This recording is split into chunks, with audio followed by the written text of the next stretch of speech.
Bonjour à tous les Sagittaires, bienvenue dans cette vidéo sur les pronostics de mois de juillet. Comment sera votre mois de juillet? Les signes de feu les plus sages. Moi je vous appelle comme ça. Je pense que vous pouvez être les signes de feu les plus sages de tous les signes de feu. Donc aujourd'hui on va parler de votre mois de juillet et comment il sera. Alors il sera assez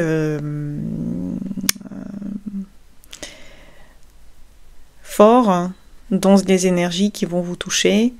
Commençons d'abord par le fait que le soleil, pendant tout le mois de juillet, ainsi que Jupiter, sont dans votre maison 8 du thème symbolique.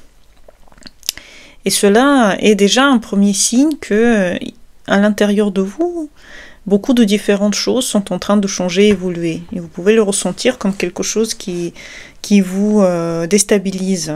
Donc il y a une certaine déstabilisation qui est en train de se faire. Vous êtes en train de changer, évoluer, peut-être en train de vous dire comment je me sens? Est-ce que je me sens fatiguée? Est-ce que je me sens d'aplomb? Mais de toute façon, toujours la maison 8 symbolique, c'est toujours une maison qui indique une certaine forme de remise en question, une certaine forme de joie, si on accepte cette transformation. Donc tout le mois de juillet, vous allez sentir ce côté transformateur qui sera en train de vous pousser vers les nouvelles réalisations internes. Pas forcément externes, mais c'est quelque chose d'interne qui à l'intérieur de vous va changer. Au moins jusqu'au 25, 24... Oui, 24 c'est la nouvelle lune. Et le 23 juillet, le soleil rentre dans votre maison 9 symbolique.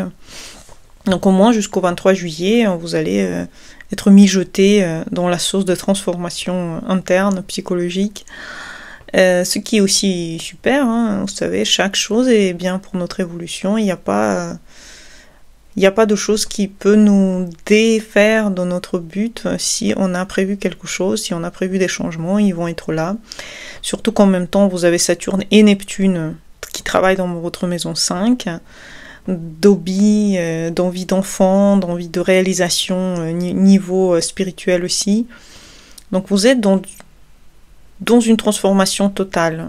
Ce que vous allez vivre ensuite va toucher plutôt la réalisation, va toucher plutôt les voyages.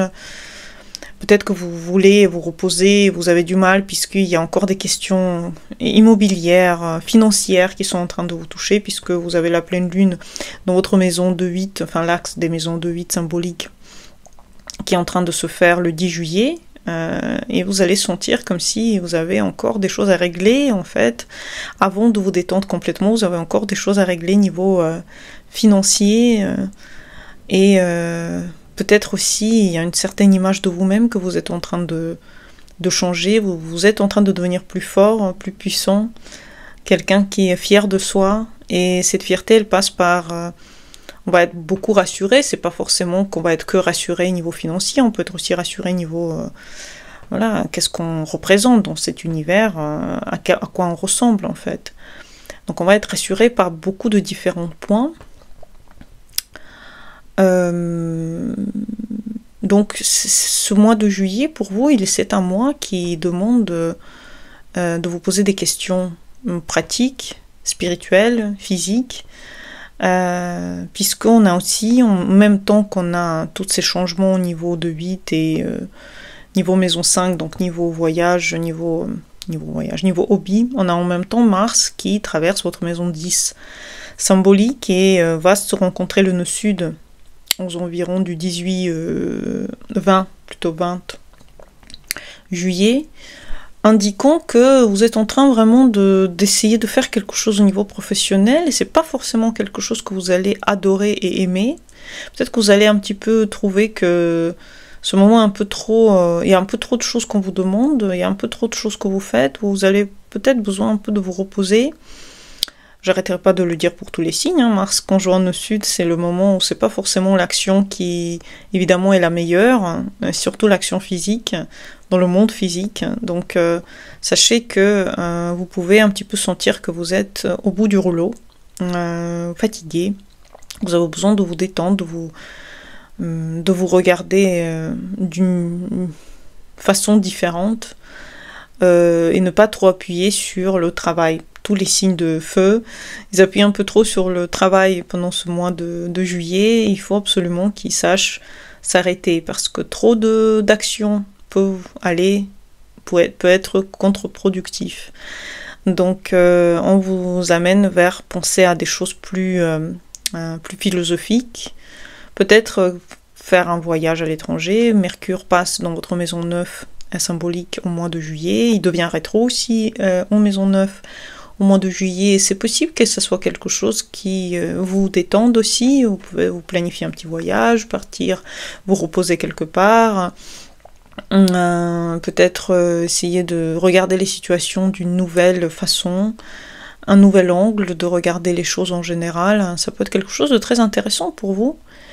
Donc les signes le Sagittaire et en général les signes de feu doivent absolument comprendre que c'est pas forcément dans l'action qu'on peut atteindre les choses. Parfois, il faut aussi se détendre, un petit peu regarder la vie différemment pour que la vie commence à avoir d'autres couleurs, pour que la vie commence à nous regarder d'une différente façon. Et comme Mercure devient rétro dans votre maison 9, tous vos connaissances, toutes vos prérogatives du moment vont avoir comme un rebondissement de doute.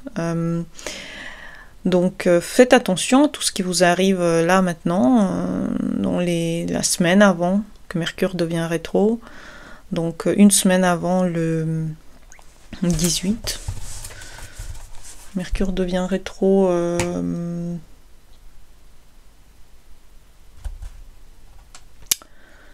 le 18. C'est bien le 18 juillet, donc avant le 18 juillet, la semaine d'avant le 18 juillet, faites attention à ce qui arrive, parce que ce qui va arriver après avec sa rétro, et puis après quand il sera direct, ça va être des choses qui vont se répéter, probablement en lien avec la force de votre caractère, les voyages que vous allez faire, les nouvelles découvertes de ce monde que vous allez faire, même internes. Il peut y avoir des gens qui peuvent tomber enceintes aussi, avoir une certaine forme de choses à réfléchir dans ce point-là. Est-ce que je veux un enfant? Est-ce que je veux pas un enfant? Ça peut être aussi le moment de conception, souvent avec la maison 9. En tout cas, la pleine lune va se passer dans la maison de 8, mais la nouvelle lune va se passer dans votre maison 9, justement, opposé Pluton. Qui sait, peut-être que vous allez vraiment vouloir changer de tout au tout, de pays, de partir, de trouver un nouvel endroit où vivre. Et beaucoup de ces mouvements vont s'accompagner du fait que peut-être que vous voulez être plus proche de votre partenaire, parce que Uranus et Vénus seront tous les deux dans votre maison 7. Uranus sera dedans pour de bon jusqu'à à peu près automne, et Vénus sera dedans pendant un mois, donc il y a un certain moment que vous voulez passer avec votre partenaire, et peut-être c'est justement le moment d'aller rencontrer l'autre, d'être en contact avec l'autre. Certains Sagittaires peut-être vont vivre des changements avec leur partenaire, pas forcément des éloignements, mais des changements, soit des choses qu'ils font ensemble, soit des choses qui changent dans leur univers avec leur partenaire. Tout peut être vrai, mais le but est pour vous de profiter de l'autre pendant ce mois de juillet. Vous allez avoir beaucoup de contacts, vous allez avoir beaucoup d'histoires à vivre avec votre compagnon, peut-être aussi avec les gens en général autour de vous. Vous avez aussi Saturne et Neptune qui sont en maison 5 et donnent diverses choses que vous devez vivre avec l'autre, soit une certaine forme de prise de responsabilité de votre partenaire, soit un éloignement. Uranus en maison 7 symbolique, ça peut être aussi une certaine forme d'éloignement, d'envie de liberté, ou alors vous pouvez ressentir que votre partenaire a besoin de liberté. Dans tous les cas, si vous avez besoin de consultation, n'hésitez pas à venir, parce que vous avez des transits assez forts, hein, les Sagittaires, et comme il y a un lien avec la 9, il y a un lien avec l'inconscient, et le fait que vous êtes en train de revisiter en fait plein de choses dans votre vie, en train de repenser beaucoup de choses qui se passent dans votre environnement. Ça peut être quelque chose qui peut vous déstabiliser, puisque Jupiter est en maison 8. Jupiter est en train d'ouvrir les choses que vous n'aimez pas qui soient ouvertes. Vous êtes généralement quelqu'un d'optimiste et positif, et là, Jupiter est en train d'ouvrir les choses les plus profondes de votre personnalité. Donc, n'hésitez pas à venir et consulter si vous en avez besoin. J'espère que vous avez aimé cette vidéo, les Sagittaires. Bon mois de juillet, bonne journée à vous et au revoir.